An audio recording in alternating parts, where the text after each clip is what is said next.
I've changed for the better this time. I thought I would never be fine. Hello po mga kabayan, mga kalinga, kumusta po? Magandang buhay, Analyst Reality Vlog po. Reaction po ako dito sa isa sa naging ambush interview ni Kuya Mil kay Jomar. Kasi parang nabash dito tong ating Papa Joms. Pero bago yun, tumayo yung subscriber, silent viewers, mga nagko-comment, nagla-like, nag-share, mga hindi po nag-skip ng ads, na lagi na riyan, nakasupport sa akin. God bless po sa inyo, and thank you so much. And support ko natin sila Kuya Bal Santos Matubang, Ate Edna Vlogs, Kalinga Prab, Jack Tapia Matubang, at ang mga kasamaan ko rin ng mga reactors dito sa Kalingap Tahanan. Ayan, may kanya-kanya po kaming team. Shoutout po sa Team Karepa, kung saan ako po ay nandyan. And sa Team Bios, Team Strikers, Team Watchers, Team KOGR, may Silver Team Group, shoutout po sa inyong lahat. So ito po, sa naging interview ni Kuya Mil kay Jomar regarding dito sa kanilang love team ni Carla. Para sa akin kasi wala siyang issue. Kasi ang daming nang babas, naging questionable dito yung patungkol sa tanong ni Kuya about sa status nga nila sa kanilang tandem ngayon, about sa love, kung meron na bang nararamdaman ang ating Papa Joms doon kay Carla. So dito sa 85% to 90%, medyo maraming mga umalma. Okay, so ayan, pakinggan natin at panoorin. Yung tambalan nyo ay still going strong. So 1 to 100%. So ang relationship is ilang percent? Percent? Ano ba? Happiness, relationship, all in all po ba? Love. Love? Ayoko naman magsabing perfect. Pero mga ano ba? 90 siguro. 90? 85 85%. Ay, grabe. Eh, isa na lang ang kulang nun. Pagka ganun, 85%. Kasal na lang yan. Kunin mo din akong ninong kahit mahirap lang ako, ha? Oo naman po. Ayan, narinig niyo mga kalinga pa. Jomcar. Okay. So yun, doon sa 85% para sa akin, siguro ina-expect nila na magiging kasagutan ni Papa Joms patungkol dito is perfect. Remember po, mga kababayan at kalingap, wala pong perfectong love team, walang perfectong kung nagmamahalan man sila. Wala akong ganun. Kahit yung mga nakasal na, kahit yung may totoong magkarelasyon na dyan, na pinapakita talaga, pinagsisigawan sa buong mundo na sila, wala akong perfecto. Mayroon pa rin talagang hindi siya masasabing totally 100%, no? Diyos me, kahit yung nagsasama na sa bubong, isang bubong na, wala pa rin, meron pa rin talagang imperfections, no? Kaya nasabi kong walang issue para sa akin yung ni Jomar, naging makatotohanan lang siya. Kasi mahirap naman yun, yung ina-expect ninyo sabihin ni Papa Joms by word, no? O sige, yung magiging showbiz yun, o sige 100% na para lang masatisfy yung mga nandyan. Anong maaasahan ng mga fans at the end of the series? At the end of the series, ayoko din ang umasa na masyado. Pero Hoping. ang ko lang naman kung anong, parang pinagkakalog na kay Gert. So, time will tell. Time will tell. Hope maging okay, maging positive, maging paano ba? Isa ako po maging maganda yung paruroonan. Ano ba? So, yun. Ayoko rin naman kasi ma-pressure yung, di ba, nag-aaral pa. Oo. So, yun. Tinan na lang natin. Pero, yun na nga. Sinabi naman niya dyan,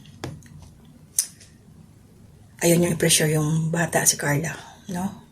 Bata 20 years old na. Ayaw niya i-pressure kasi nga nag-aaral pa. At sabi nga niya dito, time will tell. Huwag natin pangunahan. So, antayin na lang natin, no? Yung naman talaga, ganun din naman ang kasagutan ni Carla kung saan nahantong ang kanilang itong love team nila, kung mauuwi man sa kasalan sa bandang huli, hindi syempre ipagpapasalamat natin yon. Kaya po doon sa mga nagbabas kay Kuya Joms, kay Papa Joms, huwag naman. Unawain natin yung kanyang sitwasyon.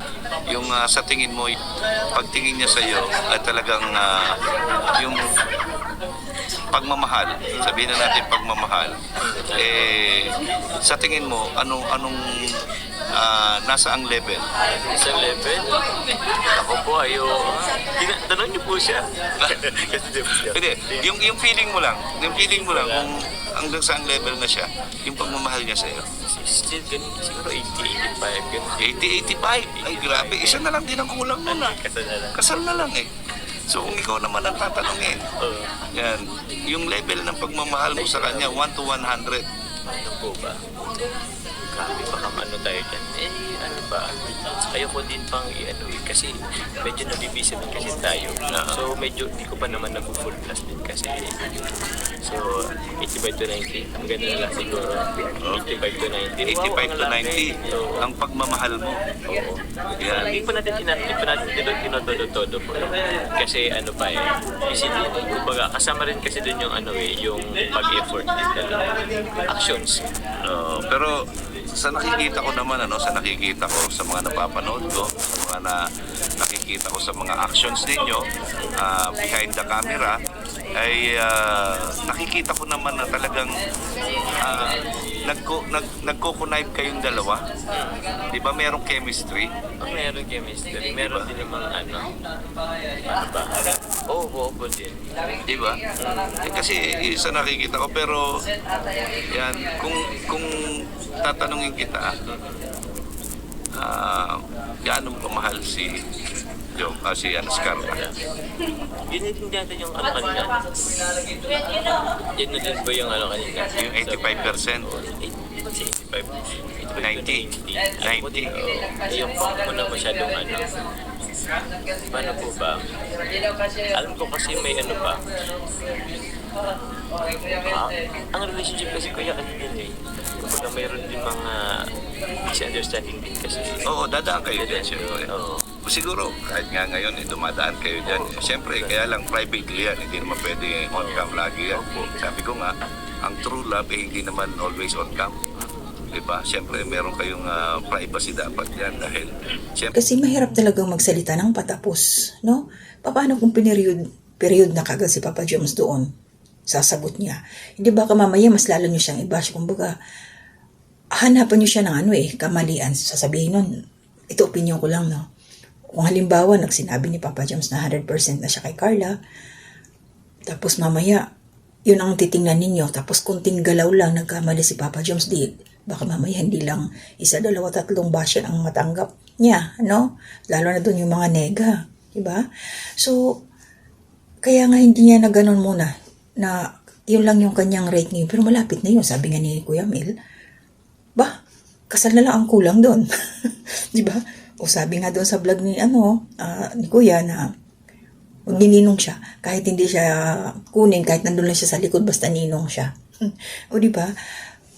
Ano na lang tayo, basta yung sinasabi ko, support lang ho tayo sa love team na to. Tandaan ninyo, nasa top 7 sila doon sa Pinoy History, yung doon sa real sweetheart, real love team, o ano man yung kung magkarelasyon man sila, nasa top 7. So nakikita kasi siguro nila yung parang parang sila, di ba? So antayin na lang natin talaga yung si Lord na ang makakapagbigay ng perfect na answer. Pero tayo mga tao, hindi natin magagawa yun. Kaya, ganun din naman si Papa Joms. Kaya alam niya siya yung nakakaramdam Kumbaga nangangapa pa yan. Andyan lang siya, nakasupport lang kay Carla. At, alam naman natin yung nababanggit nila Kalinga Prab na si Carla may pagka-moody. Kahit naman sinong babae meron no? So, maganda yung ganyan, kinikilala muna nila yung isa't isa. Tapos, yung ganun din naman si Carla, pero sa off-cam, baka nilalanggam sa sobrang sweet, no? So, hindi naman, alam naman natin isa pa, mahiyain si Carla, no? mahihain talaga siya. Unti-unti pa lang yan siya nagde-develop doon sa kanyang pagiging, dapat mawala na siya ng maging komportable sa camera, sa tao, sa basta sa public, no? May reservations kasi yan, mga kalingap. Hindi pwedeng ipakita lahat, no? May yan sila, may mga private moment ang Jomcar. Basta support ako dito sa kanila. Lahat naman ng love team, nakasupport ako. Lang ako dito, na huwag naman sana, tigilan na natin yung pagbabas kay Papa Joms, no? Ang daming naging issue sa batang to pero laban lang kayong dalawa ni Carla, matatag talaga ang Jomcar. Maraming salamat po doon sa mga totoong nagmamahal dito sa tandem na to. Salamat sa mga sponsors, sa nandyan palagi. Salamat kay Kalinga Prab. Nakasuporta din kila Carla at saka kay Papa Joms. So yun lang yung sa akin. Salamat Kuya Mel sa iyong pag-interview. Medyo napasama pa kasi nabas talaga si Jomar dito, pero okay lang yun kasi doon natin nakikita yung mga tunay na nakasupport talaga sa Jomcar.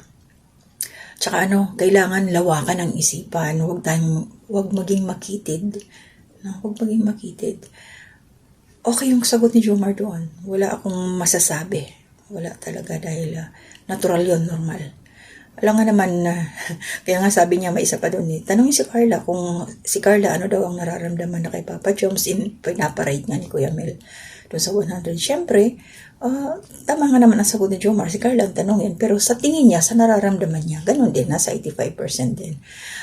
May tanda ako noon, na tinanong doon sa bahay ba yun nila Carla, in rate of 1 to 10, 7 ba yun or 8, parang ganun. So, ibig sabihin, meron talaga, pero hindi pa nila mapiperfect yun kasi wala nga perfecto. Just me, Marimara. So, yun lang yun sa akin. Maraming salamat po. Tuloy-tuloy lang ho ang suportahan. Shoutout po kay Nanay Soledad Belmonte. Ayan. Kay Ma'am Rems Plaza, shoutout din po. Kabayan Almeida Mix Vlog, hello, shoutout po. Ma'am Cherry Manawis, shoutout din po. Nanay Ems Mix Vlog, shoutout din po. Ate Marilyn Nicor Samiliano Ralph, good morning, shoutout po. Ma'am Susan Dairo, hello po, shoutout. Ate Ninette Recta, shoutout din po. Ate Ems Cords, shoutout din po. Ma'am Sara, shoutout. Ma'am Maria Luisa Cartalaba, shoutout po. Kalingap Turak, kumusta na? Shoutout po. Ma'am Fleurs Channel, shoutout din po. Of course, Ma'am Pia Cash, shoutout. Ma'am Gemma Mahinay, hello po, shoutout. Ma'am Kamayo Christy, shoutout din po. Wolf's Tradition, pinsan ko, shoutout Dai. Sa buong family mo, mga bata, shoutout. Ma'am Sarah's Mix Vlog, hello po, shoutout. Ma'am Rose Mix Vlog, shoutout po. Sir K TV or Ma'am, shoutout po. Sir Boyet Channel, shoutout din po. Ma'am Christopher Mosilio, hello po, shoutout. Kabayan Bors Ban Vlog, shoutout po. 17, shoutout po, Kabayan. Ma'am Carmen Dison, shoutout po. Juanel Kita, shoutout po, Kabayan. Kabers TV, shoutout po, sir. And Ma'am Marie Filanes or at Joy Pusa, shoutout po. Ma'am Liz Tabilon, hello po, shoutout. Ma'am Janice Channel Karepa, kasamahan ko po kasi shoutout sa'yo. Ma'am Mi TV, Manaemi, kumusta po, shoutout. Ma'am Remy Rosario Vlog, shoutout din po. Ma'am Cheska, ano ba yun? Si Ma'am Cheska, basta shoutout po kay Ma'am Cheska. Ma'am Elsa Juan, shoutout din po. Ma'am Lynn Simple Vlog, shoutout po. Simple Mix Vlog, shoutout. Ma'am Gloria Simon, shoutout din po. And syempre, Akabayan Maricoy TV, shoutout din po. So, sila po yung mga nakita ko sa aking community spotlight. At syempre, shoutout din ho sa lagi na riyan sa aking comment section na nag-i-engage po. Salamat po sa inyong suporta. So, tuloy-tuloy lang po. Baka bukas offline po ako ng matagal. Lalabas po ako kasama yung aking amo. So, upload ko lang po to. Maraming salamat muli. Tuloy-tuloy lang po ang buhay kahit mahirap. Always pray ho na malagpasan natin lahat ng mga pagsubok na dumadaan sa ating buhay. Laban lang po tayo. Ang shoutout din po pala kila Into Yanika Adventure, shoutout kay Kuya Noy and Ate Mengs, Ate Mingay, Journey and Family, shoutout po sa inyo at kila Inday Okray, shoutout din po. So bye-bye po muna. Ingat po tayo lahat. To God be the glory.